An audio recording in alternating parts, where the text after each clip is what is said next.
Well, good morning. I will tell you, I'm not originally from Texas. My wife's family is from Texas, and I've, through the years in teaching the class, I've sort of made jokes about how Texans think they're the center of the universe. But I will tell you that these past year and a half, 2 years in D.C., it's proven very useful. Because every conversation in D.C. with anyone is political. Everybody's sitting there going, okay, where you stand on this? And, they're trying to figure out where you're at.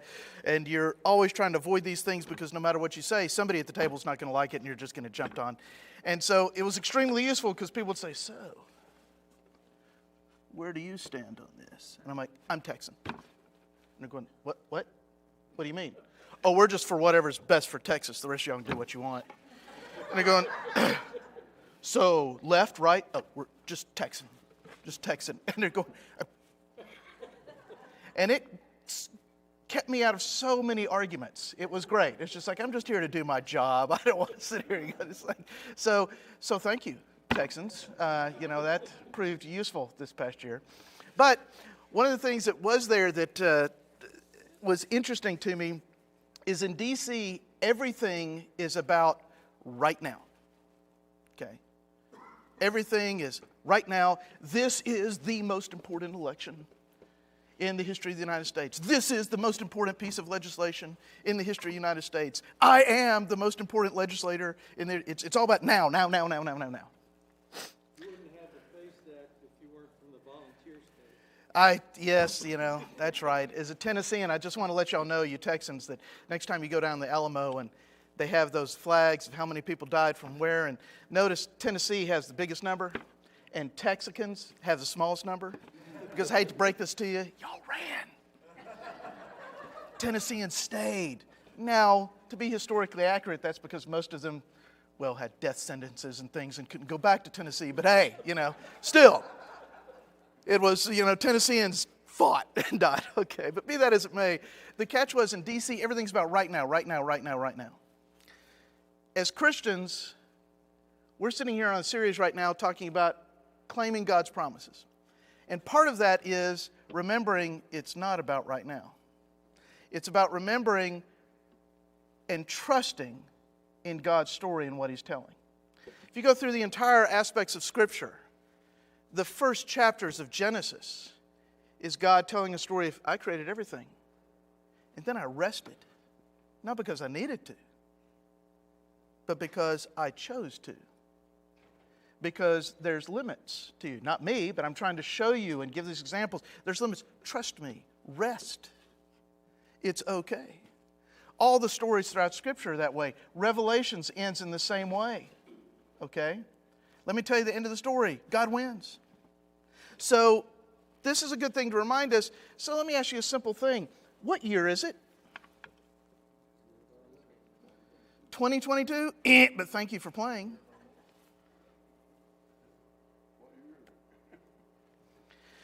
It is the year 6772.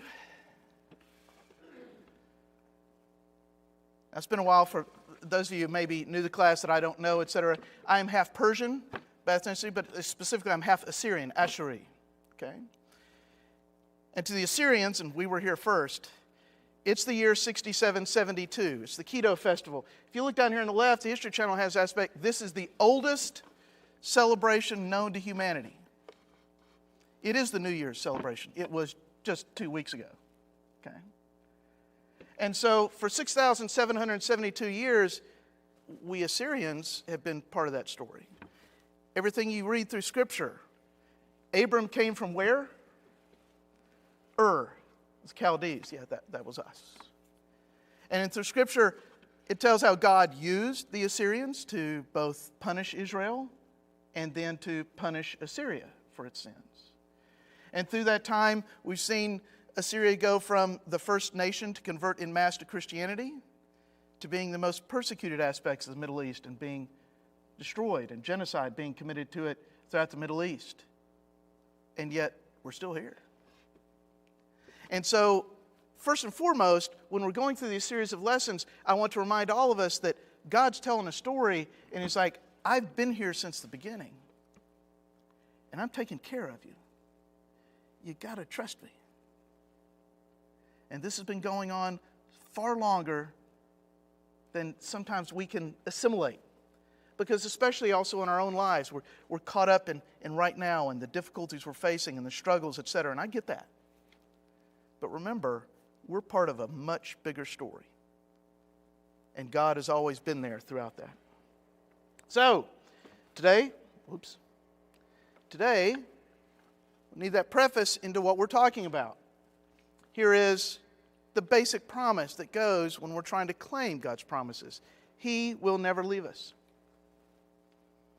He is the same yesterday, today, and forever. He does not change. God is not man that he should lie, or a son of man that he should change his mind. Has he said, and will he not do it? Or has he spoken, and will he not fulfill it? For the Lord is good, his steadfast love endures forever, and his faithfulness to all generations. All these things that a lot of time in our minds clarified from, Charlton Heston and the 10 Commandments. You don't think, hey, there's 5 commandments on each tablet. Nope. The tablets were exactly the same because in ancient times it's basically like a contract. You get a copy, I get a copy, so we can both compare. But that, God gave both copies to Moses. And he said, I'll remember. Okay? I'm not going to mess up on this contract. Y'all keep both because, we know what's going to happen if something goes wrong. Right? God doesn't change. His promises are there. And today's promise is this. Submit yourselves, therefore, to God. Resist the devil. The devil will flee from you. Come near to God, and he'll come near to you. Wash your hands, you sinners. Purify your hearts, you double-minded. Grieve, mourn, and wail. Change your laughter to mourning and your joy to gloom. Humble yourselves before the Lord, and he will lift you up. So let's take a look at that. The first is, submit yourselves then to God. Resist the devil, and he will flee from you. A couple things there. Rule number 1, Satan isn't as powerful as society makes out. We have a phrase we use throughout America, the devil made me do it. Now let me see if I can flip over to say something. And this is let's see if I have sound.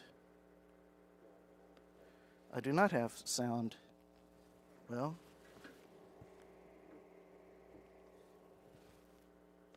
the choice is on you, my dear. I mean, Jenny Barnes, I can't believe you almost married that sweaty little thing. He produced my album. You introduced me to him. I suggested you work with him, not sleep with him. I got confused. And then he left him at the altar. Yeah, that was rude of me. No, actually, I quite enjoyed that bit.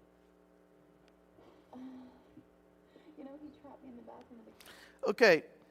This is a clip from the first episode of a series called Lucifer. I don't recommend you watch it. Okay? Let's say their theology is all screwed up. But the first episode and the first clip, they did get the theology very right. And it's a famous singer.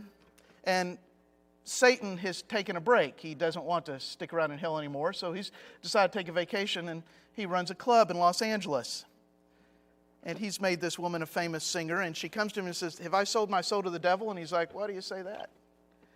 And she goes, well, all this stuff happened with it. And the statement here is, oh, so the devil made me do it. I made you drink. I made you take the drugs. I said, I didn't have anything to do with that. You chose. And if you remember through Scripture, okay, even people who were demon-possessed couldn't be forced to sin. They might thrash around like an epileptic. They might be tossing themselves into a fire, etc. But no examples in Scripture says, and the devil took over them and forced them to sin. What we do is a phraseology to sort of get us off the hook. Because, all right, when I first got out of college, I worked with Christian student centers in undergraduate and graduate school, etc. And for many young people, they go to college, and you've seen this, they start coming back, and they're coming home, and they're questioning, well, what about this, and what about that? And a couple years ago, there's a gentleman I was talking to who was a ministry, had been working with campus students for decades. And he said, I used to, at the beginning, take their statements and say, all right, let's work with this. And here's what you need to defending Scripture and defending a belief in God and da-da-da. And then I realized that's just a con. 99% of these students, that's not what's really grappling with them. 99% of the time it's like, oh, I know what's right. I just don't want to do it. And I want to give myself an intellectual cover for it. He says, so now when a student comes to me and says this, I just look at him and said, who are you sleeping with? And they go, oh, and I said, yeah, because let's just be real. You know what's right. You're just not wanting to do it, and you're wanting to give yourself an intellectual cover. Well, there's all these other philosophical structures, etc. We do the same thing. Oh, I know I should do fill in the blank. I know I should be at church today, but I'm tired. I know I should help that neighbor next door, but I don't really like them. They said something mean to me. Or I fill in the blank. And we have lots of great statements to rationalize things, but it all falls under the rubric of the devil made me do it. Yeah, okay. Second, Satan's a bit player. When he first shows up in Scripture, God has just created the universe, humanity, placed them in the garden, created everything we know. And Satan just sort of sneaks in and has a little conversation. Okay. Now, I'm not saying we shouldn't be worried here, and I'm not saying, as Scripture says, he is our adversary. He is out to destroy us. But we give him much more power than he has. Sinning has more to do with us and less to do with Satan. So that brings up the question, what are we resisting? So let me ask you this question that in academics debates a lot. What makes us human? What separates us from other animals? Okay, have a soul, but let's make that practical. We have the right to choose. We have the ability to choose. To choose what? To do the right thing or the wrong thing.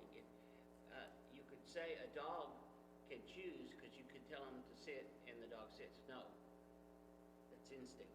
The dog has been conditioned to do that, and there's not a big thought process in it. Okay. So throughout the years, I think you're on something. Throughout the years, academics have argued this way. Well, humans have speech. Well, we know other animals can speak, limited language. Humans make tools. Well, animals can make tools. Okay? And I'd say, here's one of those things where academics look at a lot of stuff, but you could sort of find it from the beginning. Cain and Abel. And God says to Cain, because he's not pleased with his offerings, and he said, we're not really sure why. It doesn't state it. It says, why is your countenance fell? If you do what is right, will you not be accepted? But if you refuse to do what is right, sin is crouching at the door. It desires you, but you must master it. And again, this isn't in Hebrew, and if you listen to a lot of Hebrew scholars who talk about there's a nuance there that's hard to translate. But basically it says, you must master your desires. So stop and think about that. What do animals do? Whatever they want, they do. If an animal's hungry and there's food there, it eats. If an animal wants to copulate and there's opportunity there, it does. And we as humans have those same desires, but we have the ability to choose. I will not do this. I will do that. And so what we're resisting is our own desires. And that's hard. Because as Paul said, the things I want to do, I don't, and the things I don't want to do, I do. Well, there's a reason with that. And let's go through the rest of that, because it's giving us sort of an outline of how to approach this. Come near to God, He'll come near to you. Wash your hands, you sinners. Purify your hearts, you double-minded. Moving towards God means moving away from our own desires. Ooh. And that's hard, especially in American society, as we're going to come up here in a minute. Grieve, mourn, and wail. Change your laughter to mourning and your joy to gloom. This is the opposite of what everything in American culture tells us.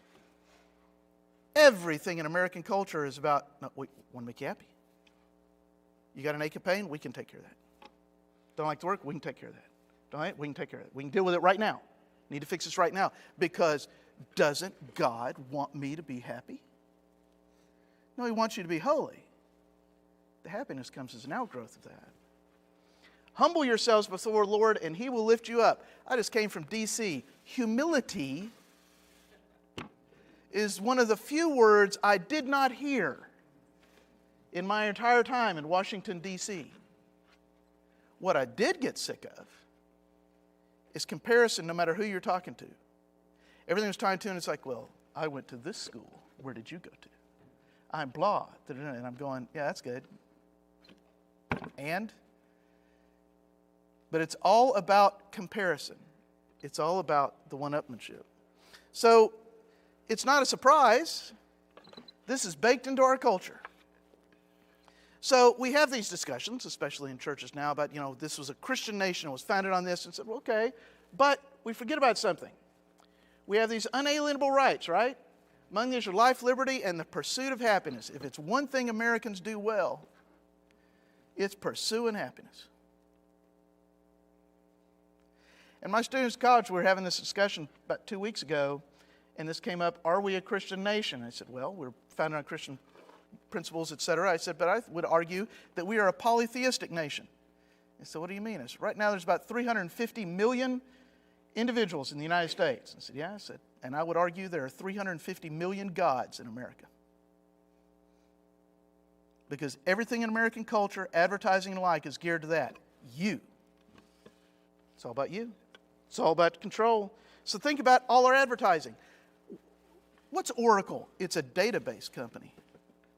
But they take that name, Oracle. We can see the future. What is perfume? It's smelly water. But do you see the new perfume? The whoever, Kim Kardashian, whatever, they come out with new perfume. It's not smelly water number 12. It's eternity. Okay? All this stuff we do. Think about advertising. You deserve a break today. Have it your way. You just do it. Okay?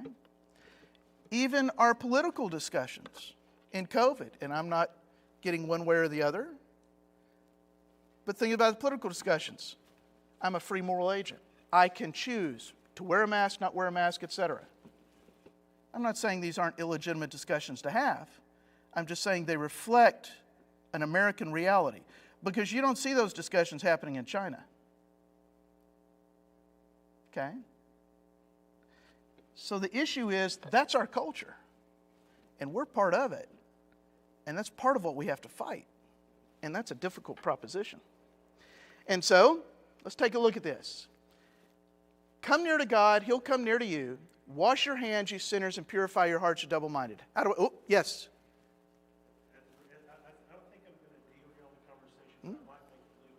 Okay.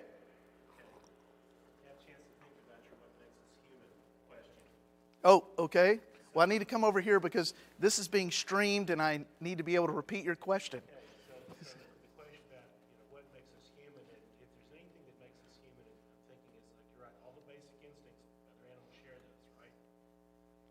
One thing that makes humans different is our ability to foresee consequences. Mm-hmm. And I'm going to phrase the proposition that the sinful nature is really a distinction between short-term and long-term. And most of the things is if my consequences are short-term, and that's all I'm thinking about, I might make some really bad choices. But if I saw the consequence of that bad choice and then tried to make a better choice, or saw that consequence and saw make a better choice, that I think is the direction that God is calling us. Mm-hmm. It's just a different way of expressing it. Good point. Back to your beginning of Washington, D.C. and everything being about today, as opposed to the long-term consequences of these choices. So I throw that out for consideration. So for those of you watching online, the statement was part of the aspect of what makes us human is the ability to make those decisions, but based upon the fact that there's long-term consequences that we can understand. And so we as humans we want it now, we want it now, we want it now. And God calls us to say, no, here's longer-term consequences. This is what is the better thing to do. And I like the way you phrase that, because think about it. Isn't that what Scripture is? Isn't that God saying, I made you, I know what's best for you, you got to trust me. As parents, when we have children and they're fighting back and everything, we're trying, look, you don't understand where that is going. Or as at one point in time with one of my daughters made the comment about, why do I keep making these bad decisions? I'm like, well, you're an adult, you got to take responsibility for your actions, but remember, your brain isn't all there. He said, what, are you calling me stupid? I said, no. I said, brain doesn't fully form until about 25, 26, and the last portion of the brain to form is the portion of the brain that allows us to really understand the long-term consequences of our actions. And so it was later on that year, and I was called, and they told me about something, and I'm sitting here, and I'm, what are you going to do? And, Daddy, are you okay? And I'm like, I love you, but I can't wait for you to turn 25. And they're like, okay, I get it. But that's really what we're doing with our children, and even after we get past that stage, that's what God continues to do with us. You have to trust me. I see the big picture. And you've got to trust me to forego what you want right now to do what is better then. But again, how do we do this? Here's Jesus. And he's sitting here telling Peter, he's resisting the devil because he sits there and goes, look, get behind me, Satan, as he's telling Peter. You don't understand the game plan. And I don't care if you are one of my best buds. Don't do this. But it said, if anyone wants to come after me, he must deny himself and take up his cross. Well, let's give an example of how that happened. Jesus was led by the Spirit into the desert where he fasted for 40 days and 40 nights. And then he was tempted. Now, usually when that's taught, it's saying, see, Satan came to him at his lowest ebb. He was hungry. He was thirsty. He was tired. I disagree. Scripture and God tells us you will never be tempted above what you can endure. I'd like you to consider this. God did not allow Jesus to be tempted by Satan until he had been fasting 40 days and 40 nights, because now he was ready. He had spent 40 days and 40 nights denying the most primal urge any of us have. I got to eat. And after that, it's like, I can deal with the rest of this. Now that goes totally against American culture. But to apply it to you, and you know, in churches we hear about, I want scriptural preaching, and I want this. And when's the last time we heard a sermon on, we all need to be fasting the next 30 days? Should we be looking for a new preacher now? Well, I don't like these sermons. Let me throw this one out to you. I'd challenge you to say no to one thing. Our Catholic friends call it Lent. But Scripture is saying is practically, deny yourself. Say no to one thing today. Dessert, a nap, watching TV, taking Tylenol. Okay? Now, please let me preface that my wife's not here. She got called in the hospital or else I'd get this. Medicines are good, okay? You should take medicines. All right, I'm not saying this, okay?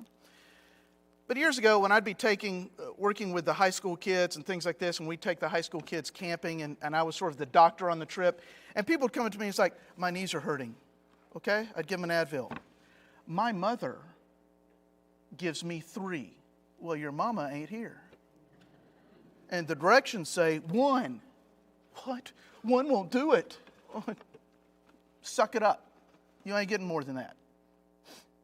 And my wife will say, well, you know, medically you can do this. And I'm like, yeah, you're the doctor. You get to do that. But what do most Americans do? Oh, I've got a pain. Quick, give me something. I do not want to be inconvenienced. Okay, I have an ache. I have a this. I have a that. I'm like, I want it fixed now. And COVID hit. And guess what? Rates of anxiety, depression, everything going up. There's practical reasons for that. But I would suggest to you is that after a lifetime of going, I have my problems fixed right now, And when we face something that can't be fixed right now, it's like, what am I going to do now?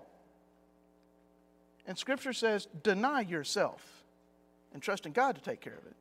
So I might suggest to you that you forego that Tylenol and deal with the ache and pain. Okay?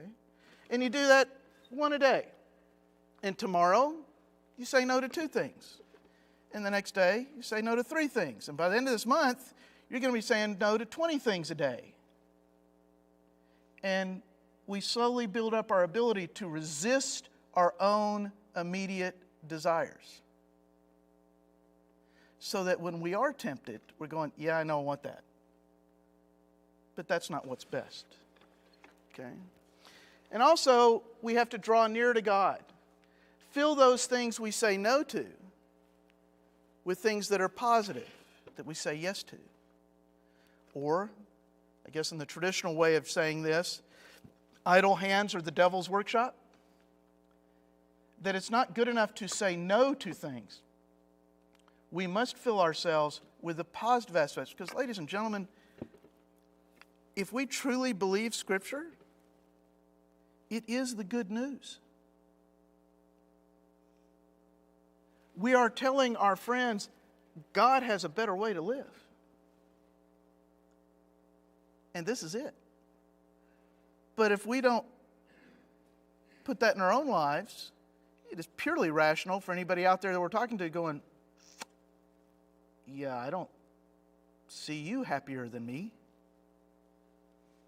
I don't see you dealing with things better than this. And again, this isn't, I don't want this to come across like a competition because all of us are at different stages of faith and we're struggling with different things. But the catch is, if we truly believe this, and over time, as Scripture says, it builds our faith, then we should see some improvement in our lives over that time. The ability to resist, the ability to embrace that, yep, this is difficult now, but it's going to be better later. Because this is what God calls me to. Because, okay, if it's just, without that, we're just running through the motions. We are like Numbers and Chronicles. You know those sections of the Bible that when you're reading through the Bible all at once, you just wanted to skip those? Because it basically said, okay, Jehoram begat so-and-so, and he lived X number of days, and he died. And basically it's this. He was born, he got married, had some kids, croaked. Born, married, had some kids, croaked. Born, married, had some kids, croaked. But I challenge us all to do something different. To be imperfect, but to strive each and every day to live a better life and to serve God's will, so that when we pass, it can be said of us of what it was said for King David. And when he had served God's purpose in his generation, he fell asleep. What can that be? Don't know. Because all of you have abilities that God has given us, and we can use it in creative ways. And I'll just give an example. I went to undergraduate at Tennessee Tech University in the sprawling cultural mecca of Cookeville, Tennessee. It's not the end of the world, but you can see it from there. Okay. Now, in 1950, a gentleman called A.W. Dicus was a physics professor at the University of Florida, and he was asked to come to Tennessee Tech and expand the physics department. You would know Dr. A.W. Dicus because he wrote a song we sing called Our God, He is Alive. And he started a Christian Student Center there. And that expanded, and one of the elders who had a planned church split to expand that was the guy that worked on Los Alamos project. His textbook on impact velocities are still used by NASA, etc. And again, this is a small town in a small state. And yet, the smallest Church of Christ in that place, well, actually back up, Tennessee Tech exists because a small Church of Christ in the late 1800s decided to build a college. There was nothing out there. And they built it. And then during the Great Depression, they went under and they sold it to the state. And so that exists because somebody had that vision. And then during the 90s, there was a small church within Cookeville, so a small church in a small town, in a small state, and they said, we're called to go to everyone and tell them about God. So they said, all right, let's do it. We don't have the money. We'll figure this out as we go along. And they started the One Nation Under God campaign, where they got materials and Bibles to every person in the United States. There were several churches in that area. The church right behind the university was the one that sponsors the Christian Student Center. It had all the educated professors. Then there was another congregation, Jefferson. It was the biggest congregation. It had all the wealthy people in town. And Sycamore was blue collar and small, but they're the ones that succeeded in getting Bibles and materials to every person in the United States. Oh, and by the way, my first week when I was here, I ran into somebody, Mr. Stork here, who was the one who operationalized that. So I'm pointing out that if there would be any church in America, they were thinking, okay, who could do something like this? All right, we might want to think about the big churches in Dallas or maybe San Antonio, all this. It's like, nope. It was Sycamore. Each of us are capable of doing more. So, and I don't know, I'd had this. We don't want this to be us. We've got 3 minutes, and so play this is that. Just a little more to the... Oh my gosh. Am I dead? Have I always looked that bad in those pants? Aaron Fielding, you're dead. You look really bad in those pants. Come on, I'm here for your soul. What? No, there must be some mistake. I thought so too, but it turns out redheads do in fact have them. No, I mean, why am I going with you instead of going to heaven? Don't blame me, this is just the results of the coin toss. Is that pizza fresh? I don't care. Coin toss? Yeah, it's when two people flip a coin and they guess whether it's I heads. know what a coin toss is. Okay, good, because I was about to be like, you don't. My eternal judgment was decided by a coin toss? No, well, sometimes it's difficult to know where to put someone when they die. This is terrible, by the way. So I was right on the line between good and evil. No, nobody wanted you. But you said there was a coin toss. Yeah, and I lost. You think I'm here because I want your soul? No, trust me, this is more my punishment than yours. Am I that bad? No, I love bad. Bad is like my whole thing. If you were bad, I'd be doing cartwheels right now. You're not bad, you're boring. You are the most blah human being. Oh, my goodness, is this a Velcro wallet? Is Velcro boring? I wish you could die twice.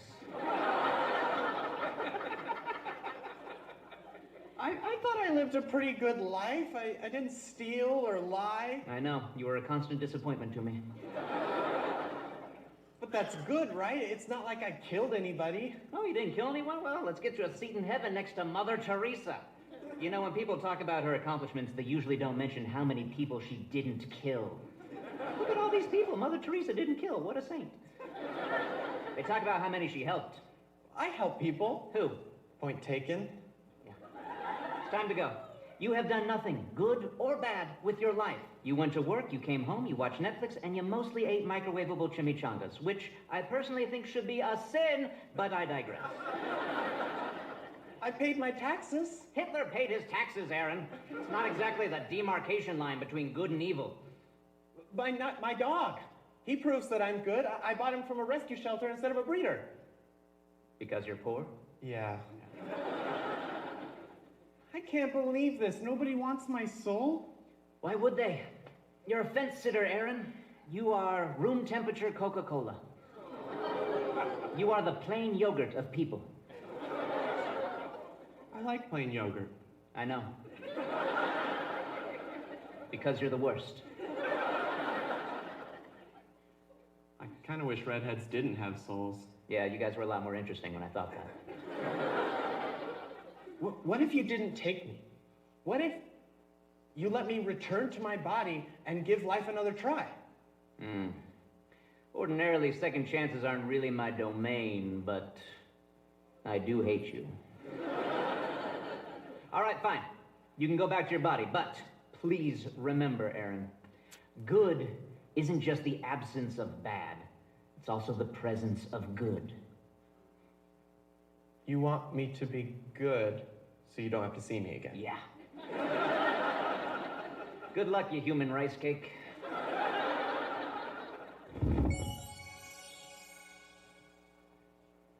I'm alive. From now on, I will fill my life with good works and, ooh, my chimneys. That is a humorous way of stating what Jesus said in Revelations when he was talking to one of the churches in Asia.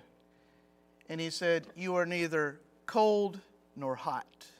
You are lukewarm. And because you are lukewarm, I will spew you out of my mouth." We have choices. We can resist our desires to have what we want right now, to focus on what will have eternal significance. Okay? Let's not be fence sitters. Let's not be the human rice cakes of humanity, but instead do exactly the opposite of what our society says. All the things that we're discussing in society now that are having these debates really boil down to this. Everybody wants to do what they want to do when they want to do it and not have anybody say that's wrong or there's a better way to live your life. Well, remember before we start giving those hellfire and brimstone sermons out there, that in Scripture all hellfire and brimstone sermons were directed towards the religious, not the outer world. They don't know any different. It's up to us to show them. I hope y'all have a great week. Don't have plain yogurt for lunch, right?